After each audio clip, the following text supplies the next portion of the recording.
राज्यातील संभाव्य राजकीय घडामोडींना वेग आला असून ऑपरेशन टायगरच्या चर्चांना पुन्हा एकदा बळ मिळाले। ठाकरे गटाचे भाऊसाहेब वागचौरे, संजय देशमुख, संजय जाधव हे खासदार दिल्लीत दाखल झाले, तर संजय दिना पाटील दिल्लीला गेल्याची माहिती आहे। दुसरीकडे उपमुख्यमंत्री एकनाथ शिंदे स्वतंत्र विमानाने दिल्लीकडे रवाना झालेत।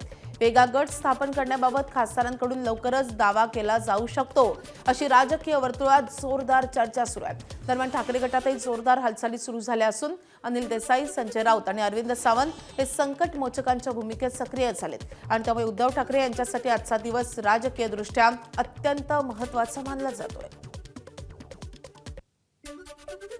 तर शिवसेनेतील संभाव्य फूट रोखण्यासाठी ठाकरे गटाने हालचाली सुरू केल्यात। ठाकरे गटाचे लोकसभेतील गटनेते अरविंद सावंत यांनी लोकसभा अध्यक्षांना पत्र पाठवलंय। मशाल चिन्हावर निवडून आलेले काही खासदार बाहेर पडल्याच्या किंवा बाहेर पडणार असल्याच्या बातम्या समोर येत असताना अशा खासदारांना कोणतीही मान्यता देऊ नये अशी मागणी सावंतांनी केली आहे। आमचाच गट हा मूळ पक्ष असल्याचा दावाही त्यांनी पत्राद्वारे केलाय। या पत्रामुळे राज्याच्या राजकीय वर्तुळात नव्या चर्चांना उधाण आलंय।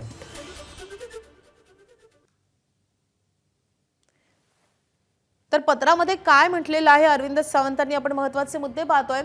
शिवसेना उद्धव बाळासाहेब ठाकरे हीच एकमेव राजकीय पक्ष म्हणून मान्यता कायम ठेवली जावी।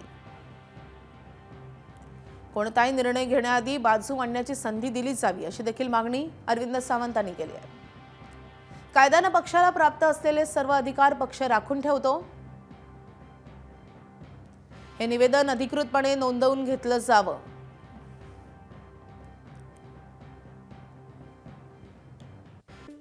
राज्यात सध्या लाखो बचत गट कार्यरत आहेत। या बचत गटांसाठी आणि महिला रोजगार निर्मितीसाठी सरकारने एक मोठी योजना आणली आहे। या योजनेद्वारे प्रत्येक पात्र बचत गटाला महसूल विभागाच्या अखत्यारीत असलेल्या जमिनींपैकी 1 हेक्टर जमीन मिळणार आहे। 5 वर्षांच्या करारावर ही जमीन वापरासाठी दिली जाईल। सोबतच प्रत्येक बचत गटाला 1 लाख रुपये अनुदानही दिलं जाईल। जिल्हा नियोजन समिती किंवा जिल्हा खनिज प्रतिष्ठानच्या निधीतून हे अनुदान उपलब्ध करून दिलं जाईल। राज्याचे महसूल मंत्री चंद्रशेखर बावनकुळे यांनी नुकतीच या संदर्भात माहिती दिली आहे। महिलांसाठी रोजगार निर्मिती व्हावी यासाठी शासनाने उचललेलं हे महत्त्वाकांक्षी पाऊल असल्याचे बावनकुळे यांनी म्हटलं आहे। तर मुख्यमंत्री माझी लाडकी बहीण योजनेच्या लाभार्थ्यांच्या खात्यात मे महिन्याचा हप्ता जमा होण्यास कालपासून सुरुवात झाली आहे। मे महिन्याचा हा हप्ता वितरित करण्यासाठी 10 जूनलाच 344 कोटी रुपयांचा निधी महिला आणि बालविकास विभागाकडे वर्ग करण्यास मंजुरी देण्यात आली होती। गेल्या महिन्यात मार्च आणि एप्रिलचे एकत्रित पैसे जमा झाले होते, मात्र कालपासून मे महिन्याचे पैसे पात्र लाभार्थ्यांच्या खात्यात थेट वितरण करण्यास सुरुवात झाली आहे। पुढच्या 2 दिवसात सर्व पात्र लाभार्थ्यांच्या खात्यात हे पैसे जमा होतील।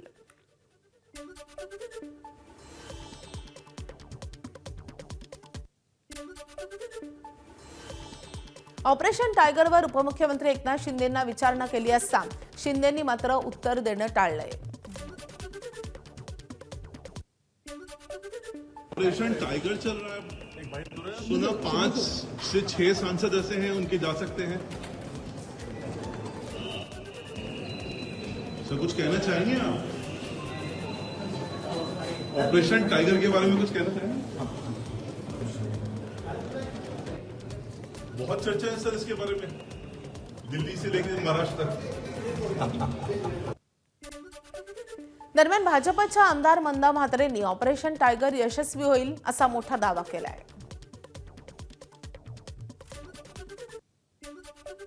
ये टाइगर जो ऑपरेशन है, ये जो चल रहा है, ये सक्सेस ही होने वाला है, इसमें कोई दुमत नहीं है। और उस हिसाब से टाइगर की चर्चा चल रही है। टाइगर ऑपरेशन के बारे में हमारे वरिष्ठ ही बात कर सकते हैं, क्योंकि मैं बहुत छोटी कार्यकर्ता हूँ, हमारे प्रवक्ते ही बात कर सकते हूँ।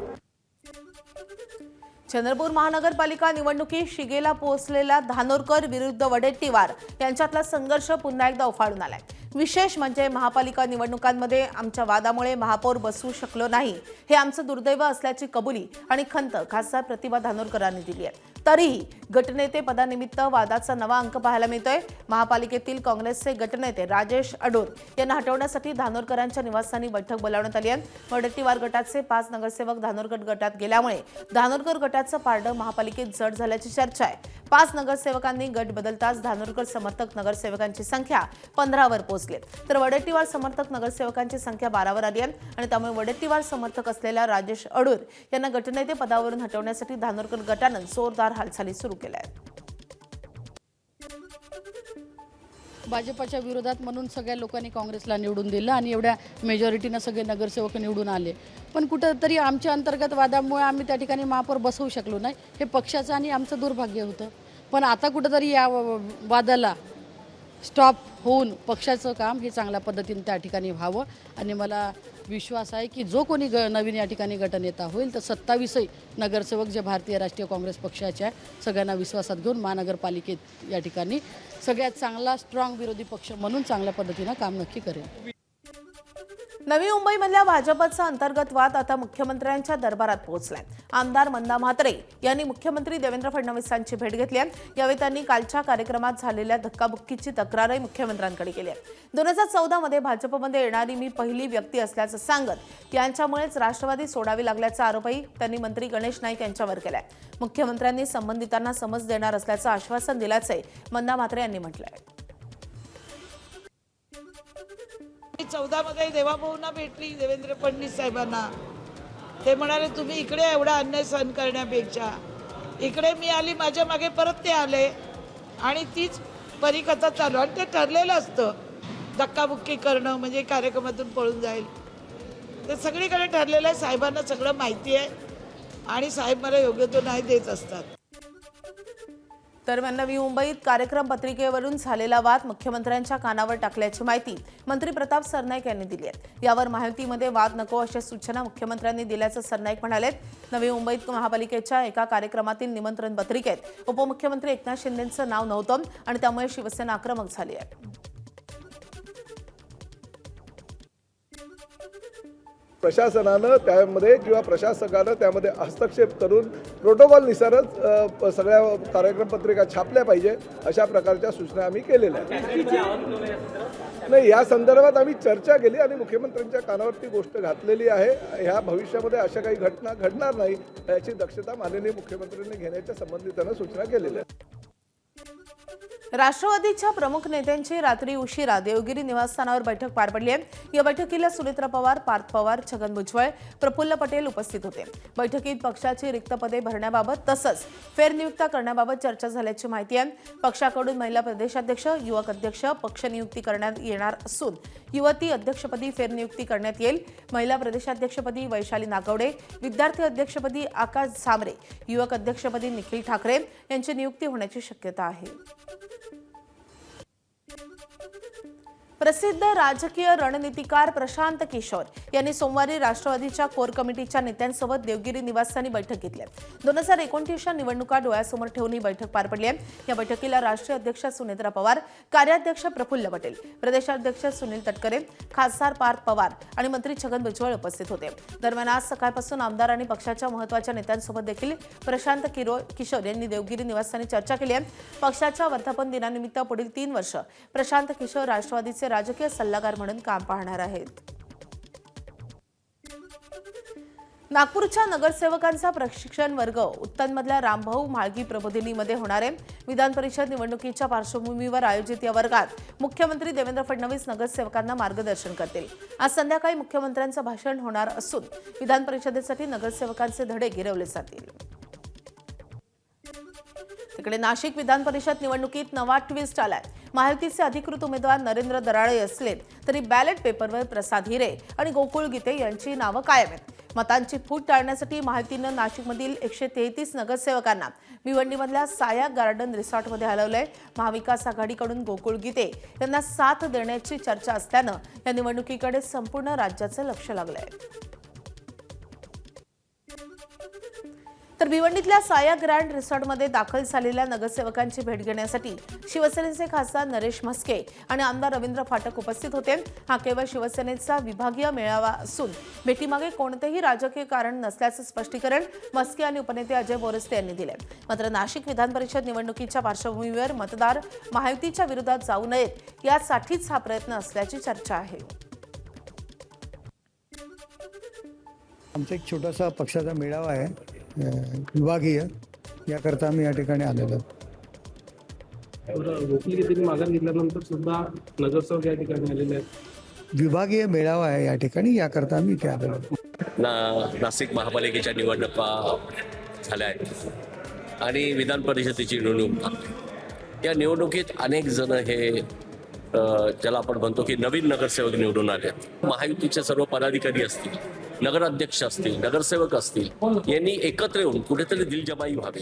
त्यामुळे जिल्ह्याच्या सर्व लोकप्रतिनिधींचा एकमेकाशी परिचय होईल आणि मला असं वाटतं की हा इतका चांगला योग पुन्हा कधी घडणार नाही. तर विधान परिषद निवडणुकीसाठी आता अवघे 2 दिवस शिल्लक आहेत. भंडारा गोंदियामध्ये महायुती आणि महाविकास आघाडीकडून मतदारांना आपापल्या तंबूत सुरक्षित ठेवण्यास सुरुवात झाली आहे. या रणनीतीचा भाग म्हणून दोन्हीकडून मतदारांना राजकीय सहलीवर पाठवण्यात आले. महायुतीकडे मॅजिक फिगर असली तरी कोणतीही रिस्क नको म्हणून प्रत्येक सदस्याच्या हालचालींवर नेत्यांचं बारीक लक्ष आहे.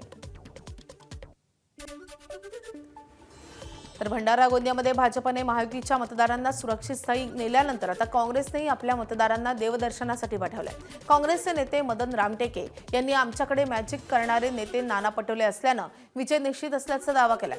बॅलेट पेपरवर होणाऱ्या या निवडणुकीत जागरूक मतदार काँग्रेस प्रणित अपक्ष उमेदवार नरेश ईश्वरकर यांनाच निवडून देतील असा विश्वास काँग्रेस मतदारांनी व्यक्त केलाय. त्यांना वाटतं की त्यांच्याकडे मॅजिक फिगर आहे, मग त्यांना घाबरण्याची गरज नाही. त्यांच्याकडे जर मॅजिक फिगर असेल तर आमच्याकडे मॅजिक तयार करणारा नेता आहे, म्हणून आम्हाला घाबरण्याची गरज नाही. महत्वाची गोष्ट ही निवडणूक बॅलेट पेपरवर आहे, EVM वर नाही, म्हणून आमच्यासाठी फार सोपी निवडणूक आहे. तिकडे सातारा सांगली विधान परिषद निवडणुकीच्या पार्श्वभूमीवर महायुतीमध्ये निर्माण झालेल्या चर्चांना आता पूर्णविराम मिळालाय. मुख्यमंत्री एकनाथ शिंदे यांच्या आदेशानुसार शिवसेनेची सर्व मतं ही भाजपच्या उमेदवारालाच दिली जातील अशी माहिती सातारा जिल्ह्याचे पालकमंत्री शंभूराज देसाई यांनी दिली आहे. उपमुख्यमंत्री एकनाथ शिंदे यांनी शिवसेनेच्या प्रत्येक नगरसेवकाचं मत महायुतीचे उमेदवार धैर्यशील कदम यांनाच पडलं पाहिजे असे आदेश शंभूराज देसाईंना दिल्याची माहिती आहे. मतदारांशी चर्चा केल्यानंतर तयार करण्यात आलेला सविस्तर अहवाल शिंदेंकडे सुपूर्द करण्यात आलेला आहे. तसंच जळगाव, छत्रपती संभाजीनगर आणि जालन्यातही पूर्ण ताकदीनं महायुतीचा धर्म पाळा अशा सूचना एकनाथ शिंदे यांनी तिथल्या नेत्यांना दिल्या आहेत. महाराष्ट्रामध्ये ज्या ठिकाणी 11 ठिकाणी महाराष्ट्र विधान परिषदेच्या निवडणुका होत आहेत, त्या प्रत्येक ठिकाणी महायुतीमधल्या सर्वच पक्षांनी आपला महायुती धर्म पाळायचा आहे. साताऱ्याची जागा ही सातारा सांगलीची जागा ही भारतीय जनता पक्षाला सुटली असल्यामुळं या दोन्ही जिल्ह्यातली शिवसेनेची सर्व मतं ही मित्र पक्ष असणाऱ्या भारतीय जनता पक्षाच्या उमेदवाराला मिळाली पाहिजेत. हा पक्षाचा आदेश आहे आणि ती जबाबदारी या 2 जिल्ह्यातले आदरणीय शिंदे साहेबांनी माझ्याकडे दिलेली आहे. अमरावतीमध्ये काँग्रेसचे अधिकृत उमेदवार हर्षजित देशमुख यांच्यामुळे विधान परिषद निवडणुकीत मोठा ट्विस्ट आलाय. हर्षजित देशमुखांच्या उमेदवारीवरून काँग्रेस श्रेष्ठींनी नाराजी व्यक्त केली आहे आणि यानंतर वंचितच्या उमेदवाराला पाठिंबा देण्याबाबत काँग्रेसनं बैठकही घेतली. मात्र याबाबत कोणताही ठोस निर्णय झालेला नाही. तसंच वंचितच्या उमेदवाराकडून कोणताही प्रतिसादही मिळालेला नाही आणि त्यामुळे काँग्रेस निवडणुकीत तटस्थ राहण्याची शक्यता आहे. हर्षजित देशमुख काही दिवसांपूर्वी ICUमध्ये ऍडमिट होते. मात्र ICUमधून प्रतिक्रिया देतात म्हणजे मॅनेज झाले तसा आरोप काँग्रेस नेत्या यशोमती ठाकूर यांनी केलाय. तसंच राजकारणात सक्रिय नसलेल्या देशमुखांना तिकीट दिल्यानं पक्षश्रेष्ठी देखील नाराज झाले.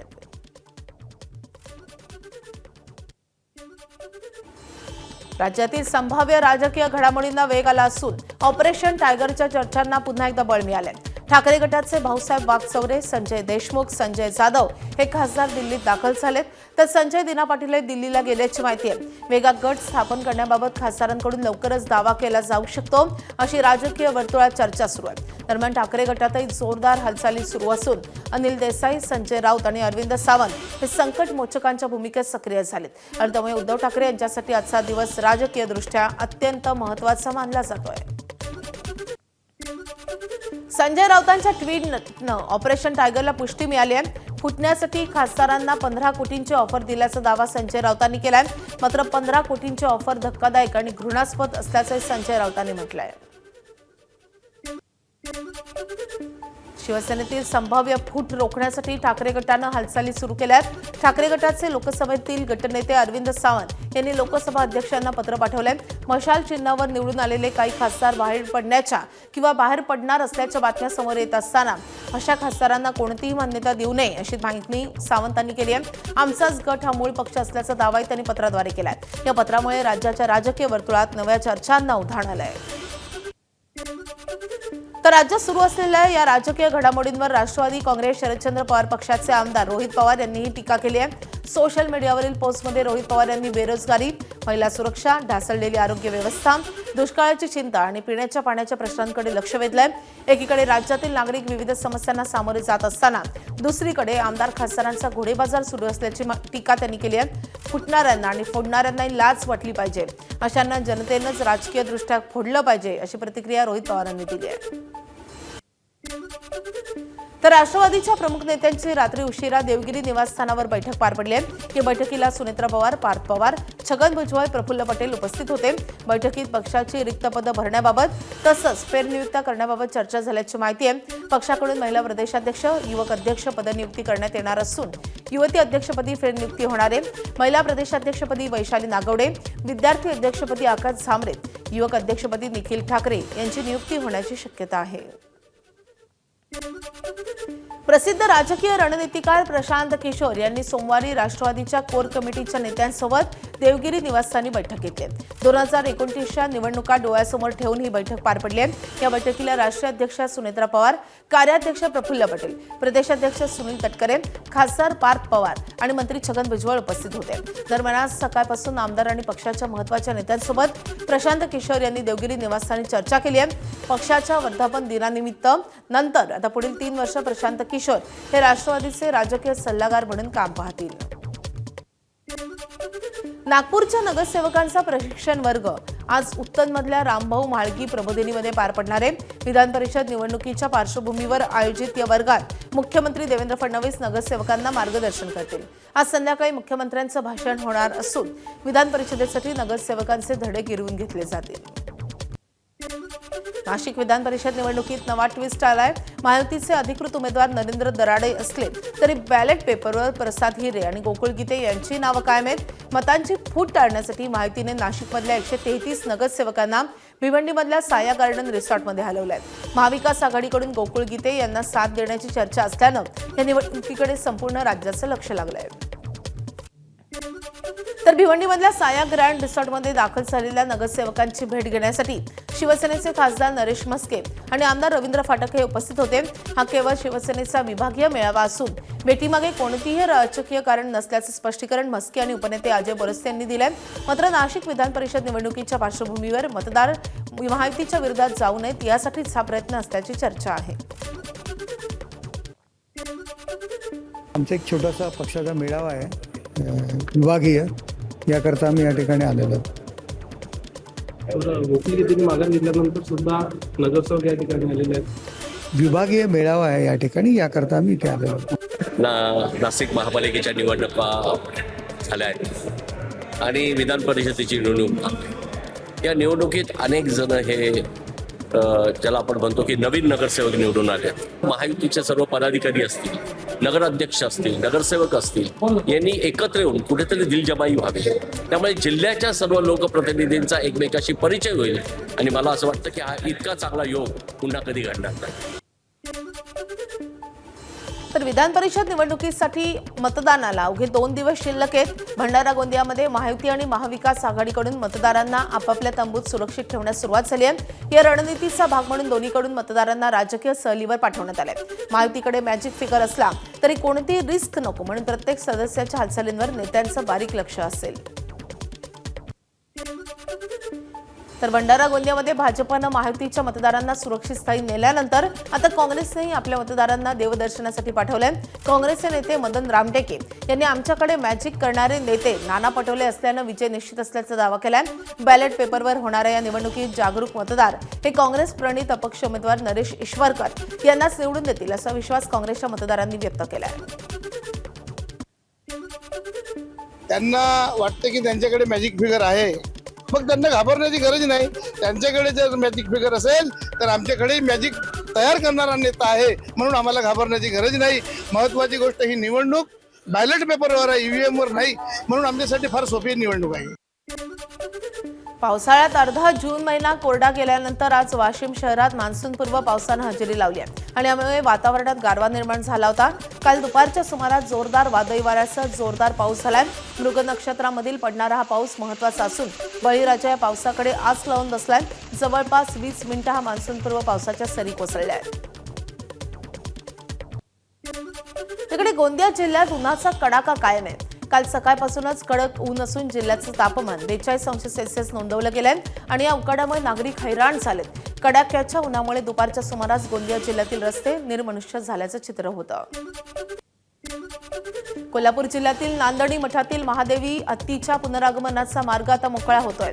येत्या महिनाभरात महादेवी हत्तीला पुन्हा नांदणी मठात आणण्यासाठी आवश्यक तयारी सुरू करण्यात आली आहे. महादेवी हत्ती ज्या ठिकाणी पूर्वी राहत होती त्याच परिसरात तिच्यासाठी आवश्यक सोयी सुविधा उभारण्याचं काम नांदणी मठ आणि वनतारा यांच्या संयुक्त विद्यमानं सुरू आहे. 2 दिवसांपूर्वी वनताराची तज्ज्ञ टीम नांदणीत दाखल झाली होती. महादेवीच्या निवासासाठी आवश्यक असणाऱ्या सुविधा, सुरक्षितता आणि देखभाली संदर्भात पाहणी करण्यात आली आहे. महादेवी हत्तीला पुन्हा नांदणी मठात आणण्याचा प्रयत्न केला जाणार आहे. बीडच्या केस तालुक्यातल्या साळे गावात वसंत पारखे या वृद्धानं उपजिल्हाधिकारी कार्यालयात इच्छामरणाची परवानगी मागणारा अर्ज दाखल केलाय. शेतात कष्ट करून मुलाला शिक्षण देऊन शिक्षक बनवलं, मात्र आता तोच मुलगा सांभाळ करत नसून घराबाहेर काढल्याचा आरोप त्यांनी केलाय. तसंच त्यांच्या नावावरील जमीनही मुलानं बळकावल्याचा दावा करण्यात आलाय. वृद्धापकाळातील आजारांमुळे औषधोपचाराचा खर्च करणंही शक्य नसल्यानं मुलाकडून दरमहा आर्थिक मदत मिळावी किंवा इच्छामरणाची परवानगी द्यावी अशी मागणी त्यांनी अर्जाद्वारे केली आहे. दरम्यान या अर्जावर 8 महिन्यांपासून कोणताही निर्णय न झाल्यानं प्रशासनानं तातडीनं कारवाई करावी अशी मागणी होती आहे. माझ्याकडून जमीन बी पोरानं बायकोनं गोड बोलून घेतली. जमीन बी त्यांच्या ताब्यात आहे, मला काहीच ठेवलं नाही. आता बायकोला बी तिकडं ठेवून घेतलं त्यानं. बायको बी त्याच्या बरोबर माझ्या बरोबर बोलायला लागली. म्हणजे मला हाकालून देण्याचं मारण्याचं धोरण त्याने ठरविले. म्हणून मी आता काटाळून मुलीच्या 7 तारखेला आत्मदान करणार आहे. अखेर मी काय असं मारायचं तर पडून तसं मी मारायचंय. काय असं जे होईल ते होईल, नाव तरी होईल. नागपूरच्या सोनेगाव पोलीस ठाण्याच्या हद्दीतील वर्धा रोडवरील एका हॉटेलमध्ये 24 वर्षीय विवाहित महिलेवर अत्याचार झाल्याचा गंभीर प्रकार उघडकीस आलाय. जमीन व्यवहाराच्या बैठकीचा आमिष दाखवून मुख्य आरोपी अय्याज ताज मदारे यानं महिलेला हॉटेलमध्ये बोलावल्याचा आरोप आहे. तेथे तिला गुंगीचं औषध पाजून अय्याज मदारे आणि त्याचा सहकारी अमीन शेख यांनी तिच्यावर लैंगिक अत्याचार केल्याची तक्रार करण्यात आली आहे. तसंच अत्याचाराचं चित्रीकरण करून धर्मांतरासाठी दबाव टाकल्याचाही आरोप आहे. या प्रकरणी पोलिसांनी 2 आरोपींना अटक केली असून तिसरा आरोपी फरार आहे. फिर्यादीच्या म्हणण्यानुसार जे आहे हे कथन केलेलं आहे. यामध्ये जे आहे आपण मुख्य आरोपी अय्याज मदारे राहणार कळमेश्वर याला आपण अरेस्ट केलेला आहे.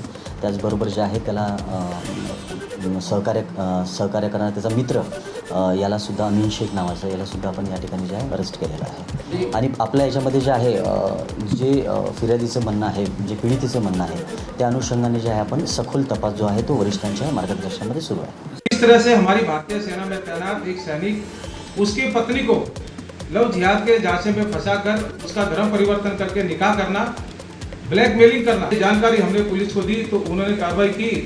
पर हमारी राज्य सरकार से एक मांग है कि तुरंत इसके बारे में लव जिहाद के ऊपर एक कानून लेकर आए और राष्ट्रीय सुरक्षा के साथ जो खिलवाड़ करने वाले लोग हैं इनके ऊपर रासुका लगाई जाए.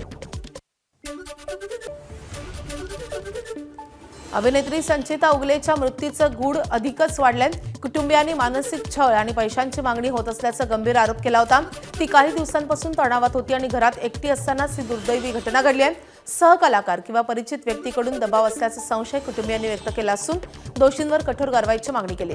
पोलीस तपास सुरू असून सहकलाकारांनीही कुटुंबाचं सांत्वन केलंय. चूक झाली समजायचं बाबा, तिच्याबरोबर आम्ही अर्धाच नव्हतो, ती आमची चूक म्हणा. पण ती एवढ्या डिप्रेशनमध्ये गेली हे आम्हाला माहीत नव्हतं का बाबा या टोकाला जाईल. पण ती टॉर्चर होत होती. तिला कोणी ना कोणी पैशाचं म्हणा काही ना काही तिला मागणी करून तिला टॉर्चर हॅमरिंग करतच होतं.